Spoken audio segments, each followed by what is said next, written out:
बनाने का काम कर रहे हैं उनके प्रेसिडेंट पृथ्वीराज जी, हमारे बीच में हमारे एमसीडी के स्पेशल कमिश्नर अश्वनी जी, माफी चाहूँगा हमारे पार्टी के सदन में प्रतिपक्ष के नेता आदरणीय रामवीर बिधूड़ी जी, हमारे एमसीडी के कमिश्नर आदरणीय ज्ञानेश भारती जी, सम्मान के योग्य उपस्थित सभी पधारे मेरे तेखंड गांव से, तुगलकाबाद गांव से, हरकेश नगर गांव से, इंदिरा कल्याण विहार से, संजय कॉलोनी से, वीपी सिंह कैंप से, प्रहलादपुर से, विश्वकर्मा कॉलोनी से, ये सर 8 वार्ड ऐसे हैं जो इसकी गंदगी के कारण नरक जीने को मजबूर थे।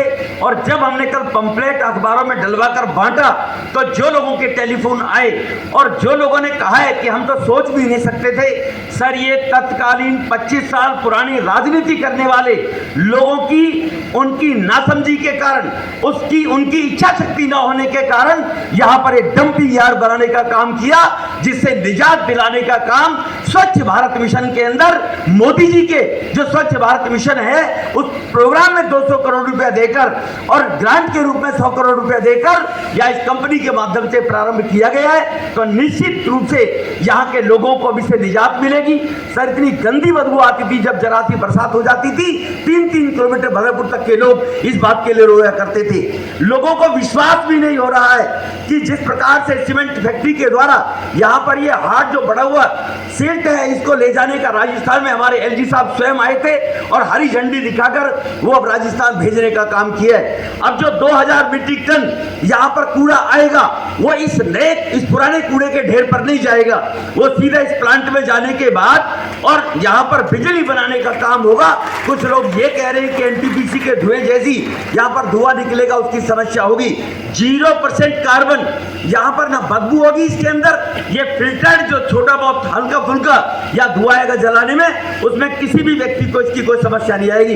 माननीय गृह मंत्री साहब, दक्षिणी दिल्ली क्षेत्र के अंदर जो देश के अंदर विकास के अनेकों कार्य हुए उसमें मैं उन 4-5 कामों का गिनवाना जरूर चाहूंगा, लोगों को जानकारी रहे कि 25,000 करोड़ की लागत से कन्वेंशन सेंटर द्वारका 24 के अंदर वो दक्षिणी दिल्ली में बनाया जा रहा है, जो 80% बनकर तैयार होगा और 5 लाख लोगों को वहां पर रोजगार मिलेगा।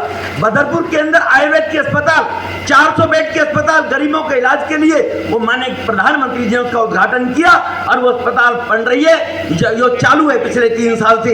इसी प्रकार से रग्बी स्टेडियम पूरे देश में कहीं नहीं था।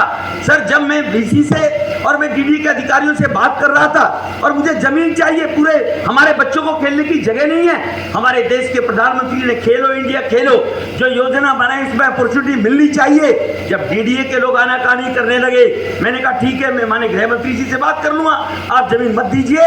सर 1 हफ्ते के अंदर जमीन के ऑर्डर हो गए और आधा काम बनकर तैयार हो गया है। उसके उद्घाटन के लिए भी आपको आना पड़ेगा। सर मैं आपसे निवेदन करूंगा, वो एशिया में पहला स्टेडियम यहाँ पर बन रहा है रग्बी का।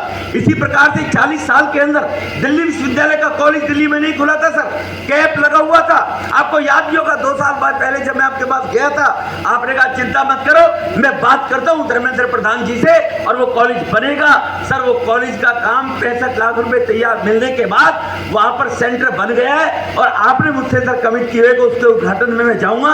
वो भी एक मील का पत्थर काम है सर, यहाँ पर जो दिल्ली विश्वविद्यालय का कॉलेज छतरपुर के अंदर बनने का काम किया जा रहा है। इसी प्रकार से ये जो काम है ये भी अपने आप में, जैसे मैंने पहले कहा है, ये मील के पत्थर का है सर। यहाँ पर जो मेट्रो स्टेशन है 4th फेज की रोक दी गई थी केजरीवाल के माध्यम से। जब हरदीप पुरी जी से मैंने बात की, जो भी विधूड़ी साहब ने जिक्र किया 100 करोड़ की लागत से महिपालपुर का पुल, जिसके लिए पीडब्ल्यूडी ने जमीन सड़क देने से मना कर दिया था, वो केंद्र के पैसे से 100 करोड़ से पुल बना और पीडब्ल्यूडी की सड़क के ऊपर केंद्र के पैसे से वहां पर उसको कनेक्टिविटी रोड देने के लिए पुल बनाने का काम ये माने मोदी जी के नेतृत्व में मोदी जी है तो मुमकिन है। ये केवल स्लोगन और नारा नहीं है जो लोग कहते हैं, लोगों को याद रखना चाहिए ये वही दक्षिणी दिल्ली थी, बाहरी दिल्ली का क्षेत्र, जहां के लोग कहते थे कि विकास के काम होंगे तो न जाने कहां होंगे। लेकिन अब हिस्टोरिकल जो यहाँ पर डेवलपमेंट के काम हुए, मेट्रो का 4th फेज का काम वो 40% पूरा हो गया है और उसको जयपुर ले जाने के लिए जयपुर तक का जो प्रपोजल हमारा पास हुआ है। इसी प्रकार से 3500 करोड़ की लागत से बंबई के लिए जाने वाला हाईवे, जो बदरपुर के लोग नारकीय जीवन जीते थे, जाम के अंदर जाम लगता था, वहां पर 3500 करोड़ की लागत से उस सड़क का काम, बंबई जाने वाली सड़क का हाईवे का काम भी वो प्रारंभ है और 20% काम चल गया है और 1.5 साल के अंदर वो कंप्लीट हो जाएगा। सर आप अपने कीमती समय से समय निकालकर यहाँ पर आए, हम सबको आशीर्वाद दिया, और आशीर्वाद देने के लिए मैं आपका बहुत बहुत हृदय से इस बात के लिए क्षेत्र के लोगों की तरफ से धन्यवाद करना चाहूँगा। अगर मैं धन्यवाद करना चाहूँगा तो मैं ही करूँगा, आप नहीं करेंगे क्या? आप लोग सारे के सारे जोरदार ताली बजनी चाहिए, कड़कड़ा जानी चाहिए। यहाँ पर कोई भी ऐसे लोग रहते हैं जो मिसगाइड करते हैं कि क्षेत्र में विकास अगर कोई कर सकता है तो मोदी जी के नेतृत्व में निगम ने जो हिस्टोरिकल काम किए, ये एमसीडी ने बनाया है थोड़े पैसे के माध्यम से भी। तो एमसीडी जो जिस प्रकार से काम भारतीय जनता पार्टी के नेतृत्व में करती रही है वो हिस्टोरिकल डेवलपमेंट के काम है। ये पीडब्ल्यूडी की सड़क की हालत देख लीजिए। चीफ सेक्रेटरी साहब, हमने पीडब्ल्यूडी के चीफ इंजीनियर से बात की लेकिन वो सड़क नहीं बनी, और एमसीडी ऐसे प्लांट बनाकर लोगों को समस्याओं से निजात दिलाने का काम कर रही है। यही कहते हुए मैं सभी प्रेस के बंधुओं से, सभी आए हुए मेरे सभी साथियों से, नौजवान, बुजुर्ग और बहनों भाइयों का आभार व्यक्त करते हुए अपनी वाणी को विराम देता हूं। बहुत बहुत धन्यवाद।